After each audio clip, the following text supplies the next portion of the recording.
आ गया है, जैसे देख पा रहे हैं आप लोग, रेडजेल ने भूगोल के किस शाखा के विकास में योगदान दिया? चलिए पहला क्वेश्चन आपके स्क्रीन पे आ गया है। तो हम लोग जानते हैं कि देखिए रेडजेल ने जो है भूगोल के किस इसमें योगदान दिया था, तो हम लोग जानते हैं वो जो है मानव भूगोल में जो है अपना योगदान दिया था, ठीक है?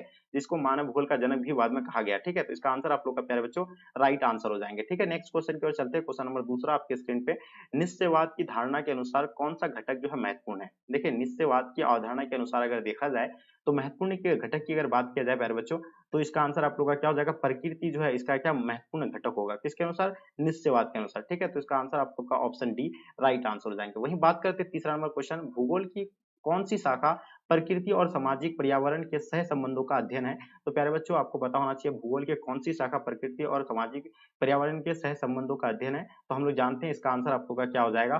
तो ये जो होगा आपका मानव भूगोल हो जाएगा, यानी ऑप्शन आप लोग का ए प्यारे बच्चों राइट आंसर हो जाएँगे। नवनिश्चयवाद की धारणा किसने दिया था? देखिए नवनिश्चयवाद की धारणा देने वाले जो थे कौन थे?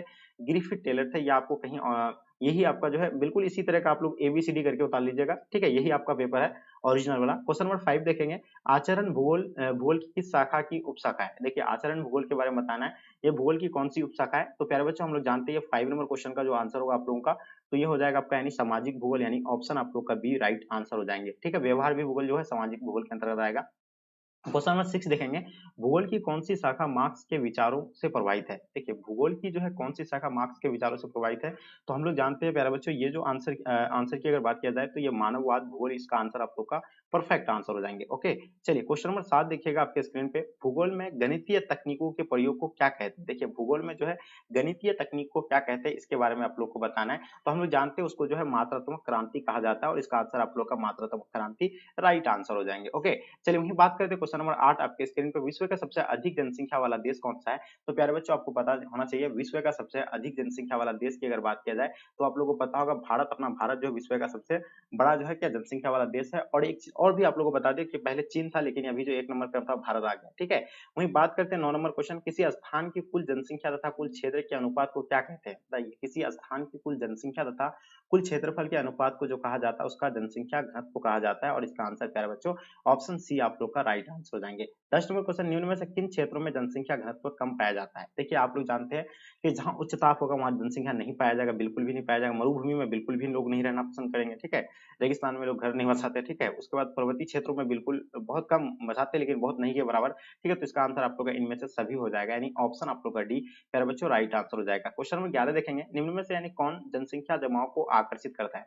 देखिए जनसंख्या जमाव जो है आकर्षित करने वाला कारक कौन-सा है? बेरोज़गारी से जनसंख्या जमा नहीं हो सकता है, ठीक है? रोज़गार का जहाँ अगर अवसर होगा तो ऑब्वियसली वहाँ जनसंख्या क्या होगा? जमा होगा, तो इसका आंसर आप लोग का ऑप्शन बी राइट आंसर हो जाएँगे। 12 नंबर क्वेश्चन देखेंगे, किसी स्थान में एक विशेष समय अंतराल में कुल पैदा हुए बच्चों की संख्या को क्या कहते हैं? देखिए, किसी स्थान में एक विशेष जो समय अंतराल में जो पैदा होने वाले बच्चों को ही जो है जन्म दर कहा जाता है, ठीक है? तो ये आंसर आप लोग का जो है बी प्यारे बच्चों राइट आंसर हो जाएँगे, ठीक है? नोट करते चलेंगे एक-एक चीज़ों को आप लोग को, ठीक है? बिल्कुल एकदम यही आपका पेपर है, ठीक है? एकदम अच्छे से आप लोग एबीसीडी करके भी उतार लेंगे तो कोई दिक्कत नहीं है। 13 नंबर क्वेश्चन देखेंगे, किसी नए स्थान में जाकर बसने वाली जनसंख्या को क्या कहते हैं? देखिए, किसी नए स्थान में जाकर बसने वाली जनसंख्या को हम लोग क्या कहते हैं? तो उसको अप्रवासी कहेंगे, ठीक है? तो इसका आंसर आप लोग का प्यारे बच्चों राइट आंसर हो जाएँगे, ओके? चलिए क्वेश्चन नंबर 14 देखेंगे, निम्न में से कौन से कारक मृत्यु में गिरावट के लिए उत्तरदायी है? देखिए, मृत्यु दर को जो गिरावट करता है, पहली बात महामारी पर नियंत्रण, ठीक है? अगर महामारी पर नियंत्रण कर लेगा तो मृत्यु दर क्या होगा? निम्न हो जाएगा। संक्रमण एवं रोग पर नियंत्रण, अगर रोग पर यानी बीमारी पर नियंत्रण कर लेगा तो ये दोनों जो होगा क्या होगा, यानी कम हो जाएगा। तो इसका आंसर आपको क्या हो जाएगा? सी जो है प्यारे बच्चों राइट आंसर हो जाएँगे, ओके। क्वेश्चन नंबर 15 देखेंगे, जनसंख्या संक्रमण सिद्धांत के किस अवस्था में जन्म तथा मृत्यु दर दोनों ही उच्च होती है? तो बताइए प्रथम या द्वितीय या आपका तृतीय या चतुर्थ? हम लोग जानते हैं प्रथम अवस्था में जो है जन्म दर भी उच्च होता है और मृत्यु दर भी जो है क्या होता है? उच्च होते हैं। तो इसका आंसर आप लोग का ए राइट आंसर हो जाएँगे। क्वेश्चन नंबर 16 देखेंगे, भारतीय जनगणना किस वर्ष यानी किस वर्ष के अंतराल में होता है? देखिए कितने वर्ष के अंतराल में होता है? हम लोग जानते हैं जनसंख्या जो है 10 वर्ष के अंतराल पे होता है और इसका आंसर आप लोग का बी प्यारे बच्चों राइट आंसर हो जाएँगे। तो बच्चा वाला सवाल है, सब तो पूछा गया है। 17 नंबर क्वेश्चन, 2011 की जनगणना के अनुसार भारत का कौन-सा राज्य सबसे अधिक जनसंख्या वाला है? तो हम लोग जानते हैं जनसंख्या वाला अधिक जो राज्य है कौन-सा है? उत्तर प्रदेश जो है सबसे ज़्यादा जनसंख्या वाला राज्य है। ओके, ऑप्शन डी आप लोग का राइट आंसर हो जाएंगे। वहीं अगर बात करें हम लोग अगर कम जनसंख्या की, तो सिक्किम आप लोगों को तो पता ही है, और ठीक है, जन क्षेत्रफल की दृष्टि तो आप लोग बताइए। क्वेश्चन नंबर 18 देखेंगे, निम्न में से किस क्षेत्र में जनसंख्या घनत्व ज्यादा है? ठीक है, चलिए आपको क्या ही बताना, और यही तो पेपर है ही है, तो आप लोगों को क्या ही ज्यादा डिटेल्स बताएंगे, सिर्फ आप लोग बस नोट कर लीजिए। निम्न में से किस क्षेत्र में जनसंख्या घनत्व ज्यादा है? तो आपको याद रखिएगा, पर्वतीय क्षेत्र में बिल्कुल नहीं, मरुस्थलीय क्षेत्र में बिल्कुल नहीं, दलदल क्षेत्र में भी नहीं होगा, डेल्टा वाला क्षेत्र में, यानी ऑप्शन आप लोग का भी राइट आंसर हो जाएंगे। निम्न में से कौन सा शहर महाराष्ट्र की राजधानी है? तो देखिए, महाराष्ट्र की राजधानी हम लोग जानते हैं मुंबई जो है महाराष्ट्र की राजधानी है। ठीक है, तो इसका आंसर आप लोग का सी, प्यारे बच्चों, राइट आंसर हो जाएंगे। ओके, चलिए क्वेश्चन देखेंगे आपके स्क्रीन पे, 20 नंबर सवाल जो आपके समक्ष आपके स्क्रीन पे आ गया। बताइए 2011 की जनगणना के अनुसार भारत का जो है जनसंख्या जो है घनत्व कितना है? तो हम लोग जानते हैं 382 व्यक्ति प्रति वर्ग किलोमीटर में निवास करता है, तो इसका आंसर आपको 382 व्यक्ति प्रति किलोमीटर यानी राइट आंसर होगा। 21 नंबर क्वेश्चन देखेंगे, निम्न में से कौन सा जनसंख्या वृद्धि का एक घटक है? तो हम लोग याद करते हैं जनसंख्या वृद्धि के अगर घटक की बात किया जाए तो जन्म दर भी होगा, मृत्यु दर भी होंगे, प्रवास भी होंगे, इनमें से सभी। तो प्यारे बच्चों, इसका आंसर आप लोगों का ऑप्शन डी राइट आंसर हो जाएंगे। वहीं बात करते हैं 22 नंबर क्वेश्चन, निम्न में से किस अवधि में भारत में जन्म तथा मृत्यु दर दोनों अधिक है? तो याद रखिएगा, ये 1951 से लेकर 21 का 81 का अवधि जो है सबसे ज्यादा माना जाता है। ठीक है, इसका आंसर आप लोग का सी राइट आंसर हो जाएंगे। देखिए, सब जो 1981 में ही माना जाता है, लेकिन यहाँ आपका दिया हुआ 51 से तो मानना ही पड़ेगा। शिलोंग किसकी राजधानी है? तो हम लोग जानते हैं शिलोंग जो है मेघालय का राजधानी कहाँ है? शिलोंग है, तो इसका आंसर आप लोग का जो है बी राइट आंसर हो जाएंगे। ओके, चलिए क्वेश्चन देखेंगे 24 नंबर क्वेश्चन, निम्न में से किस वर्ष में राष्ट्रीय युवा नीति शुरू की गई थी?